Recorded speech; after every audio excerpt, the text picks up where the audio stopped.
Friends, કેમ છો બધા? આજે આપણે બનાવીશું મમરાનો ચેવડો. મને કોઈ કમેન્ટમાં કીધેલું જ્યારે ભેલપુરીની રેસીપી મૂકી ત્યારે કે તમે ચેવડાની રેસીપી બતાવજો. તો આજે આપણે બનાવીશું ચેવડો. ચેવડો બનાવવા માટે સૌપ્રથમ કઈ કઈ સામગ્રી જોઈશે એ જોઈ લઈએ. તો અહીંયા સૌથી પહેલાં મેં મમરા લીધેલા છે, કાચા મમરા છે, ત્યારબાદ મકાઈના પૌવા છે, આ છે તૈયાર બુંદી છે. આ બુંદી મસાલા બુંદી ઘરે પણ આપણે બનાવી શકીએ છીએ. આ અત્યારે હું રેડી લઈ રહી છું.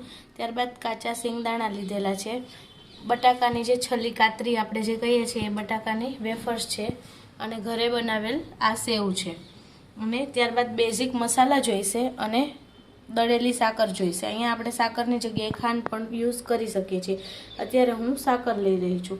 આ બાજુ મિત્રો આપણે મમરાને વઘારવા માટે અહીંયા મેં મોટા 2 ચમચા જેટલું ઓઇલ ગરમ કરવા મૂકી દીધું છે, અને એક બાજુ આ બધી જ વસ્તુઓને ફ્રાય કરવા માટે તેલ ગરમ કરવા મૂકી દીધું છે. તો ચલો આપણે મમરા વઘારવાની શરૂઆત કરીએ.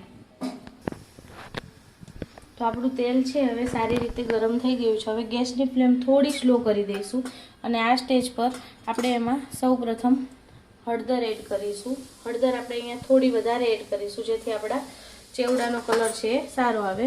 હળદર એડ કર્યા બાદ ગેસની ફ્લેમ સ્લો રાખીશું અને મમરા છે આપણે એની અંદર એડ કરી દઈશું. ત્યારબાદ ઉપરથી આપણે એમાં થોડી 5 ચમચી જેટલી હિંગ એડ કરીશું, અને 1/2 ચમચી જેટલું મીઠું એડ કરીશું, અને ગેસની ફ્લેમ સ્લો જ રાખીશું, અને આપણે આ રીતે એને સારી રીતે મિક્સ કરી દઈશું બધું. જ્યારે આપણે મમરાનો વઘાર કરીએ ત્યારે ખાસ એ ધ્યાન રાખવાનું છે કે ગેસની ફ્લેમ છે એ સ્લો રાખવાની છે, નહીં તો આપણા મમરા છે એ દાજી જશે. મમરાનો કલર છે બધા સારી રીતે યલો મમરા થઈ જવા જોઈએ, એ રીતે મિક્સ કરી લઈશું.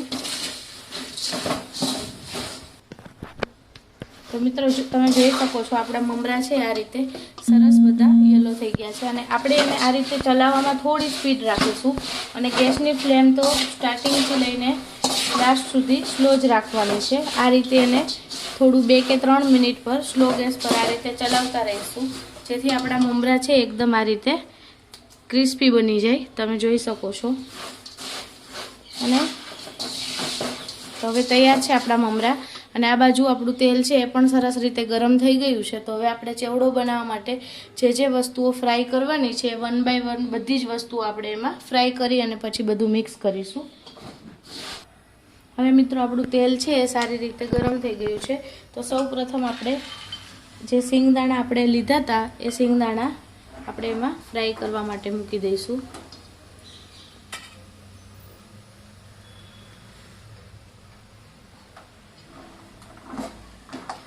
તમે જ્યારે સિંગદાણા તેલમાં તળો છો ત્યારે ગેસની ફ્લેમ છે સ્લો ટુ મીડિયમ રાખવાની, જેથી કરીને સિંગદાણા દાજે પણ નહીં અને અંદર સુધી સરસ રીતે ફ્રાય થઈ જાય. નહીં તો ઘણીવાર એવું બને કે ઉપરથી આપણા સિંગદાણાનો કલર ચેન્જ થઈ જાય પણ અંદરથી એ કાચા રહે છે.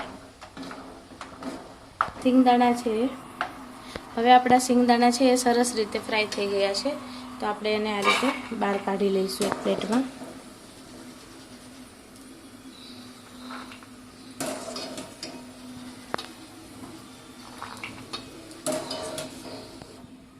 હવે આપણે આ જે બટાકાની વેફર્સ છે એને આપણે આ રીતે ફ્રાય કરી લઈશું તેલમાં.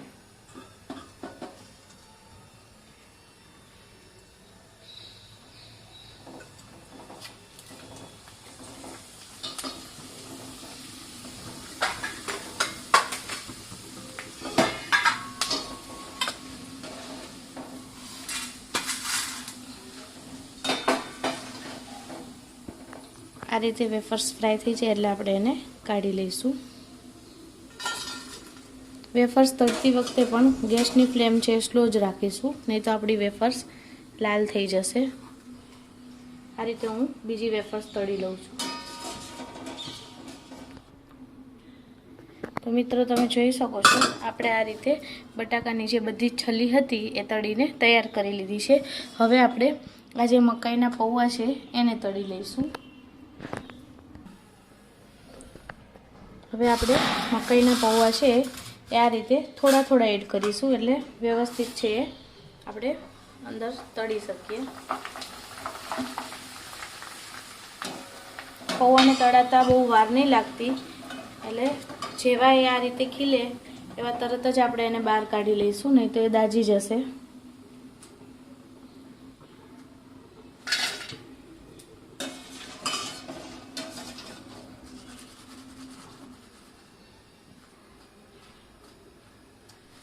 આ રીતે આપણે બધા જ પૌવા છે એને તળીને તૈયાર કરી લઈશું.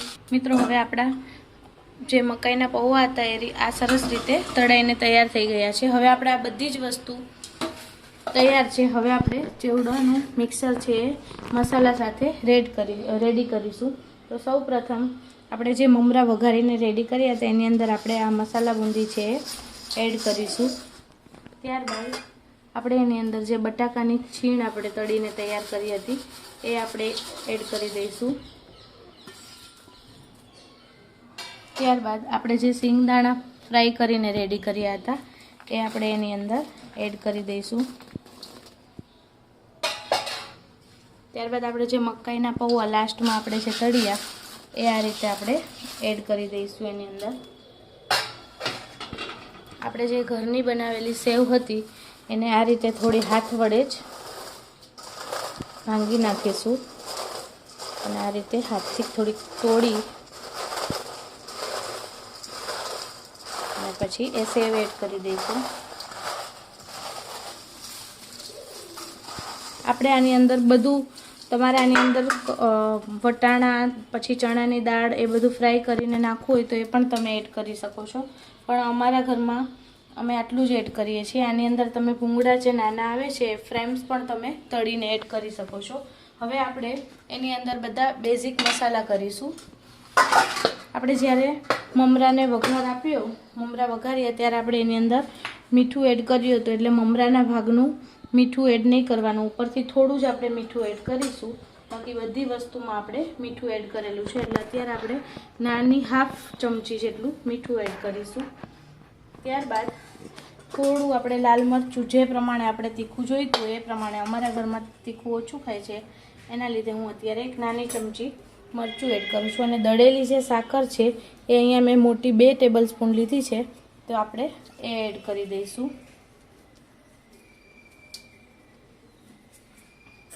હવે આપણે આ બધી જ વસ્તુઓને સારી રીતે મિક્સ કરી દઈશું.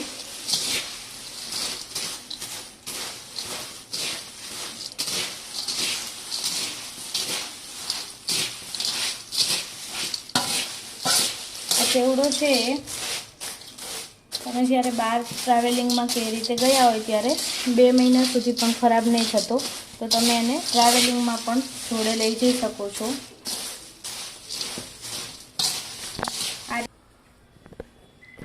તો મિત્રો આપણો જે મમરાનો ચેવડો છે એ બનીને રેડી થઈ ગયો છે.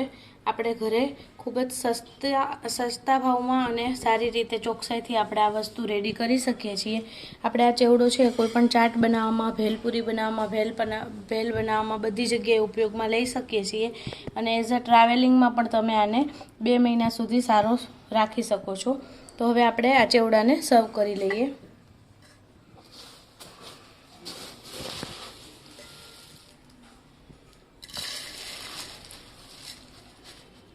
કોઈ પણ ગેસ્ટ જ્યારે ઘરે આવ્યા હોય તો આપણે એને આ સારી રીતે આપી શકીએ છીએ. તો મિત્રો તૈયાર છે આપણો મમરાનો ચેવડો. તમને મારી આજની રેસીપી કેવી લાગી? તમને મારી આજની રેસીપી ગમી હોય તો મારી ચેનલને લાઈક કરો, શેર કરો અને સબસ્ક્રાઈબ કરો. Thanks for watching.